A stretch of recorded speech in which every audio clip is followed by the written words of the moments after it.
All right, go ahead and make sure that headphones and phones are put away, please. We've got two more large groups left, so we're going to go over the U.S. in the 2000s, as you see on the screen here today, and then next week there will be some information over the killing of a leader in the Middle East that we will go over. Okay, so yes, you do have two more large groups. Yes, you do have to show up next Monday, two large groups. So just for clarity's sake, and we're all on the same page there. Okay. All right, I'm going to go ahead and put the objectives up here on the screen. Make sure you are getting those written down, and then just a couple reminders as you're writing.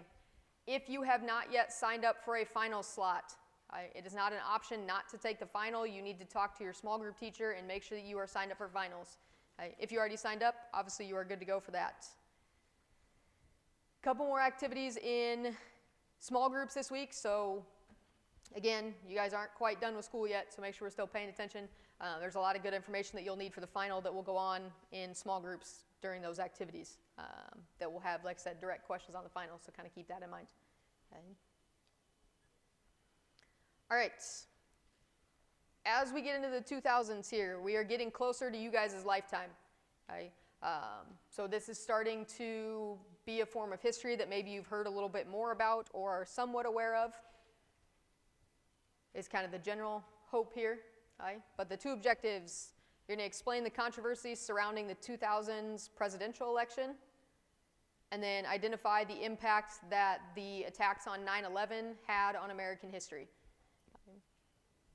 We're going to start with the election, then we'll get into September 11th, and then talk about the outcomes that happened because of that attack on the United States.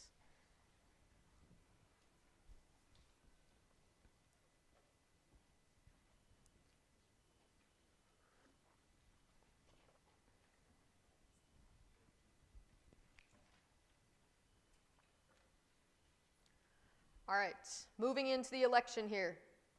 Okay, so the 2000s election is going to be between two primary candidates. So you've got George W. Bush running on one side of the ticket, and you have Al Gore who is going to run on the opposite side of the ticket. Okay. George W. Bush is the Republican candidate. He is the son of George H.W. Bush, so two different people. Okay. So George H.W. Bush has already been the president in the United States. Now his son is running for office as well. So he's running on the Republican side of the ticket. Al Gore is going to be the Democratic candidate, so he will run on the Democratic side of the ticket. He was Bill Clinton's vice president. Okay. Again, Bill Clinton's vice president. Now, with the 2000s election comes quite a bit of controversy, and a lot of it comes down to the counting of the vote. You're going to get some information out of a video here that's going to talk about the election overall, and then I will get into the specifics about the actual election night and kind of what went on and the back and forth that happened between the two candidates, and then we'll talk about the recount, which ends up being linked to kind of the controversy behind who ends up winning this election. Okay. So video here to start with. The U.S. president. We're going to skip it. There we go. It was Tuesday, November 7th, 2000. The race was close all night. Americans were glued to their television sets. 1 minute Gore was in the lead, the next Bush was set to win. But soon, one fact became crystal clear. The election came down to whoever would win the most votes in the state of Florida. But why did Florida matter so much? In the U.S., presidential elections are not determined by the popular vote. Instead, we use a system called the Electoral College. Each state is designated a set amount of electoral votes, roughly based on their populations. In the year 2000, a highly populated state like California had 54 electoral votes, and the much less populated Delaware had 3. The candidate who gets the most votes in each state gains all of the electoral votes. There are 538 electoral votes in all, and it takes at least 270 to win the presidency. But in 2000, neither candidate had enough electoral votes to clinch the presidency. Gore only had 255, Bush had 246. So it all came down to Florida's 25 electoral votes. Whoever won the state of Florida would take the presidency. But here's where things get tricky. When the polls finally closed in Florida, the results were just too close to call, which automatically triggered a recount by machine. When that was finished the day after the election, Bush had a small lead of about 900 popular votes out of 6 million ballots cast. Such a narrow margin allowed Gore to demand a recount by hand in 4 crucial counties. This meant that they count the votes in all those counties all over again. The Florida Secretary of State, a Republican who had also worked on Bush's campaign, insisted that this recount be completed by November 14th. The Gore campaign wanted more time, so they petitioned the Florida Supreme Court. The court extended the recount deadline to November 26th. But only 2 counties made it. 1 county gave up trying, and the 4th finished 2 hours late and was not allowed to hand in its tally. Still, with just 2 counties recounts, Bush's lead had shrunk even further. It was now just about 500 votes. So the Florida Supreme Court granted the Gore campaign's request for a larger recount of 70,000 questionable ballots. But then the recount revealed a problem: balloting methods. In some Florida counties, votes were cast using a hole punch. But if the hole wasn't punched properly, the machine wouldn't count it. In Palm Beach County alone, 29,000 ballots were found spoiled and discarded either because they were properly punched or because multiple candidates were voted for on the same ticket, presumably by mistake. Al Gore insisted that ignoring votes means ignoring democracy itself. It was now 19 days past Election Day, and a winner still had not been declared. At this point, the United States Supreme Court intervened and halted the recount. By a 5-4 vote, the U.S. Supreme Court ultimately ordered the recount be stopped, arguing that a recount of only some ballots violated the Equal Protection Clause of the 14th Amendment in the Constitution. But of course, given the variety of balloting systems, counting all votes by the same standard was impossible. Technically, the U.S. Supreme Court let Florida Supreme Court still have the final say. But there was little left for that court to do but dismiss the case. Gore conceded, and Bush was awarded the electoral votes and declared president. However, the Supreme Court's ruling did not appease Gore supporters. Many Americans saw the narrow majority vote of the Supreme Court as being split along partisan lines: 5 justices favoring the Republican, 4 the Democrat. All right, so on election night itself, hey, that video kind of covered the whole thing, so I'm going to break this down a little bit. Okay, so on election night, the state that ends up mattering the most for the final results of the election will be Florida. Okay, this is where the election is going to be determined because neither candidate had received enough electoral college votes in order to be officially elected. Okay, so they have to wait until Florida submits their counts for the election in order to determine the actual outcome or the winner of that election. Okay.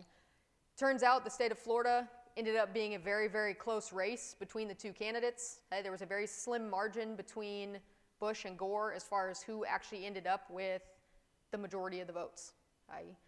What that causes is a little bit of chaos. Initially, some of the news or media outlets are actually going to state that Gore won the election. Later on, however, those media outlets are going to backtrack and they're going to flip and say that Bush actually won the election. So the media is going to lend a hand to this controversy because there's a lot of confusion about what's actually going on because of some of the reporting that's happening, not only coming outside or out of the state of Florida, but then some of the media outlets around the nation as well. By the end of the evening, the vote is so close that they have to do what is known as a recount. So they're going to have to go through certain counties' ballots and actually recount who voted for who. So they end up deciding to do a recount. What that recount is going to officially state is that Bush wins the election. So he comes out on top of the presidential election once they do that recount by only a couple hundred votes. Like they showed you, that margin had shrunk down to about 500 votes, with a couple counties still having some missing ballots or not being counted quite yet.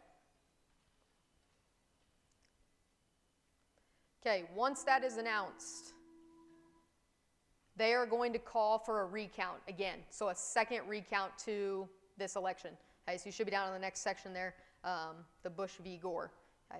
Democrats around the country are going to demand another recount of the ballots. They are concerned with a type of ballot that is being used and some of the way that those ballots are actually read by the machine. In some of these counties, you would have your ballot and you actually had to use a hole punch to punch out around the candidates that you were voting for. Well, some of the Democrats around the country are worried about what is known as a hanging chad, and I would write that term down. If you have not already started, that would be a good thing to do. But they're worried about what is known as a hanging chad. Essentially, what those are is they're the votes on the ballot where the paper doesn't get fully punched out of the way, basically, or isn't removed from the ballot. The machine is unable to read those when there's a hanging chad. So Democrats want those ballots to be hand counted or counted by a person because they're worried there's some inaccuracy there with that hole punching system.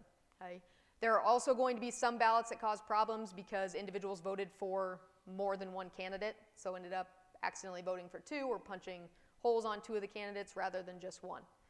So the Democrats are going to call for a recount by person or by hand, basically, of those ballots that are being called into question. Well, what eventually ends up happening, and this is where we get the Supreme Court case of Bush v. Gore, which is on the top of on your handout already.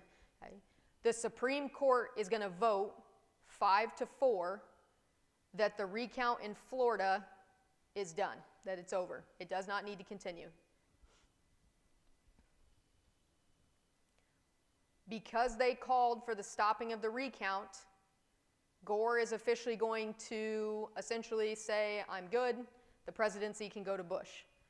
So George W. Bush ends up being elected as our president in the country after all of the back and forth within the election. Even though Gore accepts this, there are going to be a lot of supporters for Al Gore that are going to protest the election results because they're not a fan of the way that the election ended up happening and where the results kind of came down to that Supreme Court decision. The pictures up there are some famous images of the actual recount, so you got people looking pretty detailed, obviously, at the ballots where they were using the hole punching machine, so you can see kind of the gaps in the back of some of those ballots. So with the end of that election, the United States officially has a new president. Some of what marks his presidency is going to be the events that occur within the early 2000s. One of the most notable, obviously, in American history are going to be the attacks on September 11th of 2001. All right, for these attacks, first thing, you need to understand what or who the group Al-Qaeda are. So if you translate Al-Qaeda, it literally means the base. If we translate it into English, again, it means the base. This group is going to be formed by Osama bin Laden after war in Afghanistan. We talked about war in Afghanistan with kind of the second portion or the turnout of the Cold War. It's the involvement of the Soviet Union in Afghanistan. Because of what went on during part of that, like I said, Osama bin Laden is going to form Al-Qaeda as an organization, not only within Afghanistan, but they will also gain some support elsewhere in some of the Middle Eastern countries. He is angry, essentially, that Saudi Arabia, so Osama bin Laden is angry that Saudi Arabia is going to side with President Bush during the Persian Gulf War, which is going to create some of the hatred toward the United States is some of the outcome from that Persian Gulf War. So a group is created after war in Afghanistan. Then the mistrust or hatred of the United States kind of stems from what went on with Saudi Arabia and the United States in the Persian Gulf War. That anger on Osama bin Laden's part is going to turn into him waging what is known as a jihad against the United States. I'm going to spell the term for you and I'm going to give you a definition. So it's Jihad.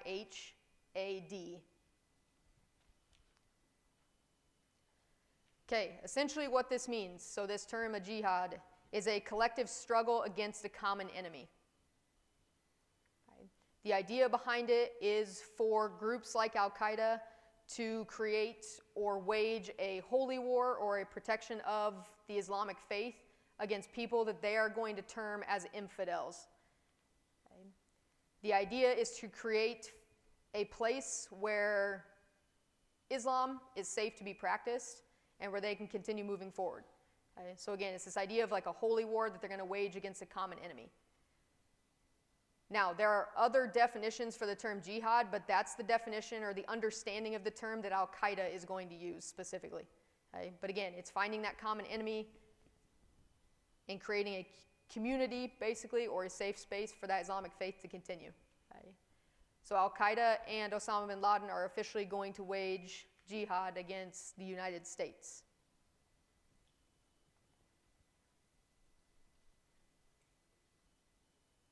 All right, so the plan for September 11th. Okay, this wasn't something that they just decided last minute to do. These attacks took a lot of planning on the behalf of Osama bin Laden and Al-Qaeda. The idea was to send hijackers into the United States to take over commercial planes and use those planes as the weapons. Okay, so again, they're going to hijack U.S. commercial airlines or flights and use those as part of their jihad against the United States. Okay. There are initially 4 targets for the plan. Okay. 2 of those targets are the World Trade Center or the Twin Towers. One of the targets is the Pentagon, which is located in Washington, D.C. And then it's unclear officially where the last target is, but historians assume that the last target was either the U.S. Capitol building or the White House. Okay. Probably more so the U.S. Capitol building than the White House is what's kind of commonly accepted, and kind of what Al-Qaeda had leaned towards when they took responsibility for the attacks. Okay. Now, like I said, this wasn't a last-minute thing. The hijackers in this plan, there are 19 in total that will eventually end up in the United States as part of this plan. They go through some pretty severe training with Al-Qaeda. They're going to do a lot of physical training. So you're talking about like lifting, conditioning. They get ready for things like hand-to-hand combat. They are actually going to practice methods of taking over the plane by killing camels with a knife. Okay? So they have to track down the animal and then learn how to kill them with a knife and be pretty effective and quick at it was the ultimate goal. They assumed that killing a camel was going to be easier than killing a person, which is why they went that route. Okay? The idea was to send 5 hijackers per plane. So you've got 4 that are going to control the aircraft while there's 1 pilot. The pilots that they recruited as part of this plan were actually all trained to fly planes in the United States. So they got their training as pilots in the United States and then were recruited to be a part of the Al-Qaeda organization and a part of this plan once they got everything going. Again, there's 19 of them in total that will show up in the United States as part of this plan. All right, there are 4 total flights, so they're going to be referred to by their airline and then the number. So the first flight is American flight number 11. The flight was set to take off at 8 a.m. in the morning from Boston Logan Airport and was supposed to be headed towards Los Angeles. So it's going all the way across the country. Takes off at 8 a.m. At 8:15 a.m., 2 of the hijackers are going to kill the flight attendants on this flight. Okay, so the flight attendants on Flight 11 are all killed. They will then join the other hijackers and they will storm the cockpit, eventually killing both pilots for this flight as well. Okay, so the flight attendants and the pilots are all killed. They are going to use a combination, obviously, of the weapons that they have and then mace to keep people back away from the cockpit so that they can control the plane. They told the individuals on the plane that they were turning around and heading back to the airport. However, they're going to fly along the Hudson River, and this plane will strike the north tower of the World Trade Center.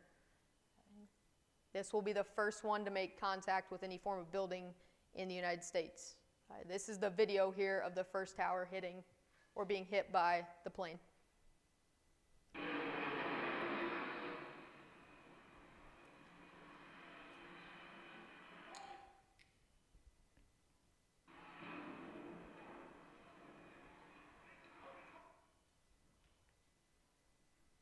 Okay, if you have not already, go ahead and flip to the back side. Okay. The next flight that is hijacked is United Flight 175. It also is going to take off from Boston Logan Airport. It is also headed towards Los Angeles, and it leaves about 15 minutes after the first flight. Once again, the flight attendants on this flight are killed. They take over the cockpit, killing the pilots, and this plane heads towards New York as well, instead of its intended location of Los Angeles. Now, by this point in time, especially in and around the World Trade Centers, there's a lot going on, okay? A plane has just hit a building. Nobody has any idea why or what's going on. Now there are a lot of cameras that are rolling and people are starting to film. So there's a lot of footage of the second plane hitting the second tower, the South Tower, because of how many people had flipped and were starting to pay attention to what was going on in that direction. Okay? So a lot more video footage of this one.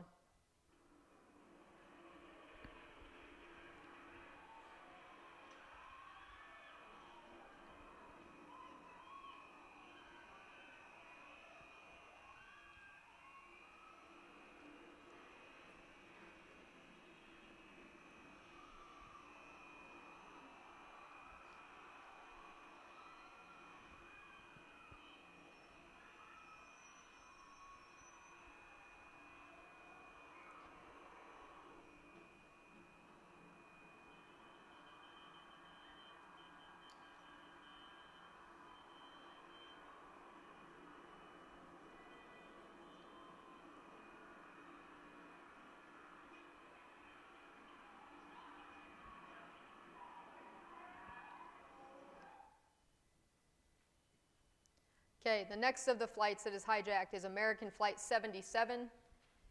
This flight takes off from Washington Dulles International Airport and is supposed to be headed for Los Angeles as well.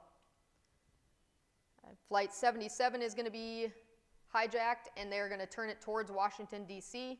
rather than where the other two had gone, which was New York. This plane is going to, once it's hijacked and arrives in the area, is going to be flown into the Pentagon, which is the building that is pictured up on the screen here. The Pentagon as a building, okay, what is housed or part of what's housed in that building is the head of defense and military. Okay, so a lot of our military strategy, higher ranking officials in the military operate out of the Pentagon, okay, which is part of the reason why it was one of the targets. This is also going to be viewed as a declaration of war from Al-Qaeda once they hit the Pentagon. Again, news of the first two planes hitting the towers is starting to circulate nationally now, and then the third plane is going to hit the Pentagon. So again, it is actively viewed as a declaration of war by this point. Okay, and then the last flight that is hijacked is United Flight 93. This flight is going to take off out of Newark, New Jersey, and is headed towards San Francisco. This flight actually leaves the airport 42 minutes late, so it is actually delayed just for other reasons. After the plane is hijacked, there are going to start being phone calls that come out of the actual aircraft itself. So people are calling home to loved ones. There are some famous phone calls or voicemails that are going to go from one spouse to the next. So a wife calls a husband, husband calls a wife, essentially saying goodbye because the plane has now been hijacked. Okay. The other thing that happens while on board and they're making these phone calls, there are a couple individuals that actually connect with somebody on the ground. They are going to be told what happened already with planes hitting the World Trade Center. Okay, so people on the flight now understand that they are not, the information that they're receiving from the hijackers is not accurate. Okay, they are not turning the flight around to go back to the airport. They know that they are a part of one of the intended targets. Okay. The difference here with this flight, and you can see some of the people that were on the flight that are pictured there. Okay. The people on the plane decide to take back control of the plane. So on this flight, they are actually going to fight back against the hijackers. They wait until they get into a more rural area, and they will take back control of the plane.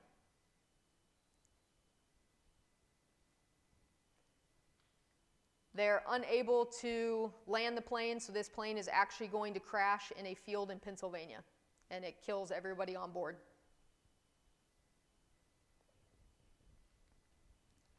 Again, the thought initially is that this flight was potentially intended to head towards either the White House or the Capitol building.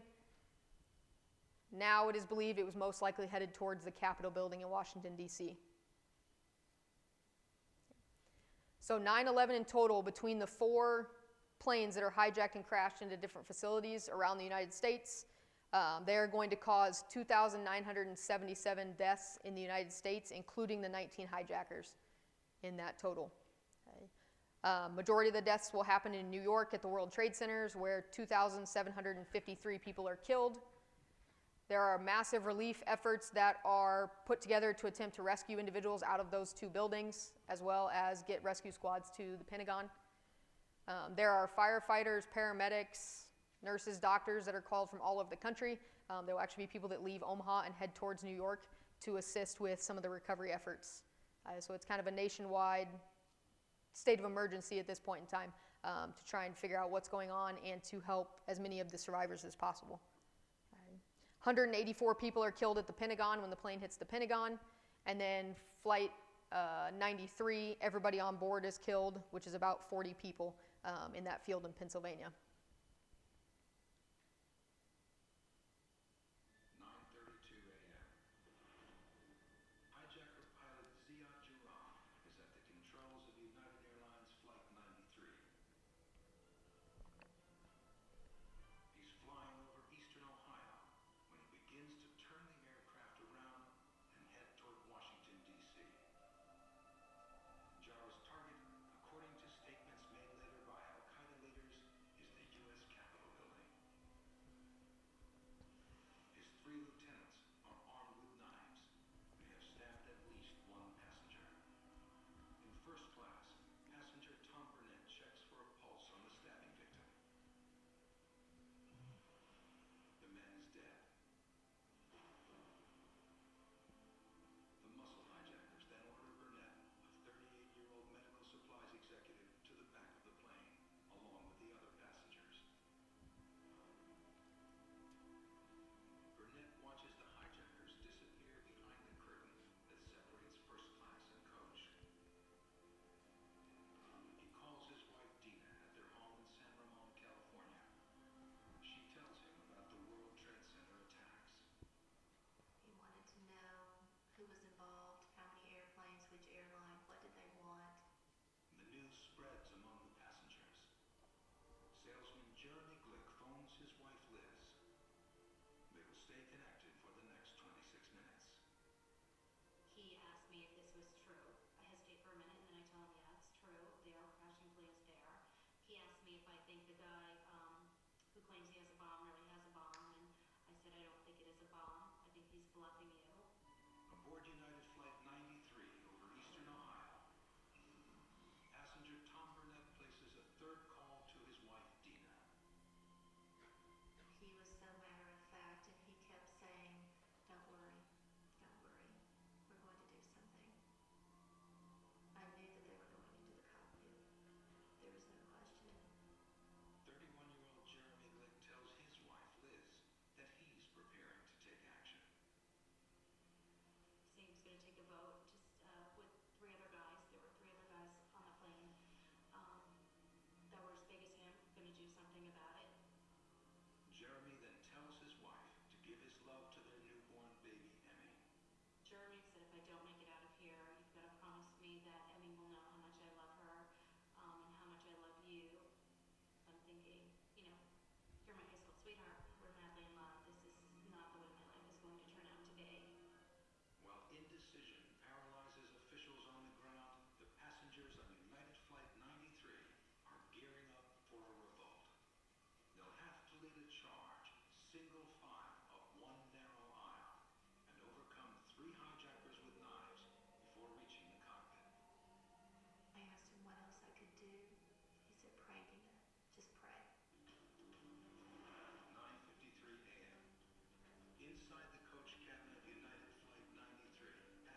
Again, so they take over that flight and then it crashes in a field in Pennsylvania. Okay. So what happens after these attacks? Okay. Again, there's still a lot of confusion obviously going on around the country about what is actually going on, who's responsible, that type thing. Eventually Al-Qaeda will claim responsibility for the hijacking of all 4 planes. Okay. What this does do in the initial aftermath, however, okay, it is going to create a huge spike of nationalism in the United States. After the attacks, again, we're going to see first responders who come from all over the nation to help out in Washington, D.C. and in New York City. There's going to be huge effort to help recover as many survivors as possible, especially from the World Trade Centers, and to clean up the mess, because that not only did it impact the building itself, but also the buildings that surround the World Trade Centers as well. Okay. Bush's approval rating as the president spikes to 90%. The country is going to get behind our president as well as just the nation as a whole. American flags are going to be sold at a rate the nation has never seen and flown across all different political, religious, ethnic, all different groups of people. There are going to be a huge number of American flags that are going to fly around the country. Bush is going to officially inform the American people that the United States and the U.S. military are going to do everything in their power to hunt down those responsible for the attacks on American civilians, which is what he'll kind of state here. We'll watch part of this. Today, our fellow citizens are weighing